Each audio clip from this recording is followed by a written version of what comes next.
อีก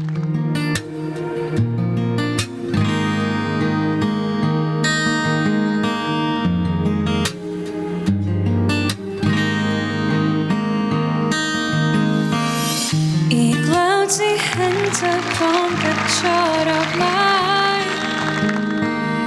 กับคำที่พูดประจำดีกันนะเธออีกครั้งที่ฉันก็เริ่มอ่อนใจเหมือนเคยหนักใจทุกครั้งที่เห็นเธอพยายามฉันก็ยังรักเธออยู่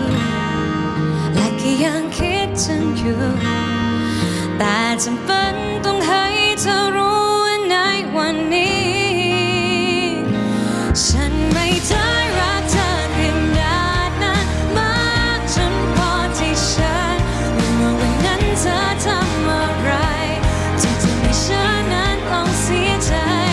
ฉันไม่ได้รักเธอขนาดนั้นมากจนพอที่ฉันสิ่งเอาหัวใจที่เธอทำพังเป็นสองมันหายไม่นานไปซ้ำให้พังเหมือนเดิมขอบคุณเรื่องราวดีๆที่เคยให้ฉัน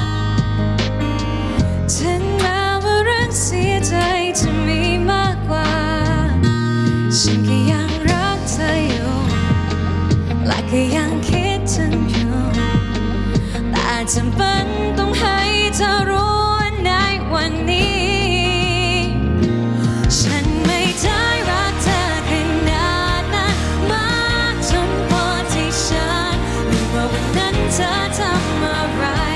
ที่ทำให้ฉันนั้นต้องเสียใจ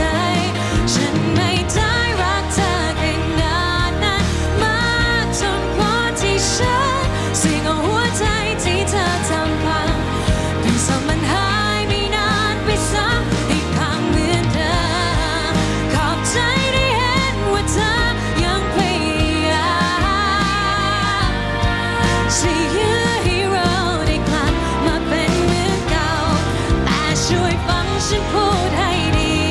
ฉันพอแล้วฉันไม่ได้รักเธอขนาดนั้น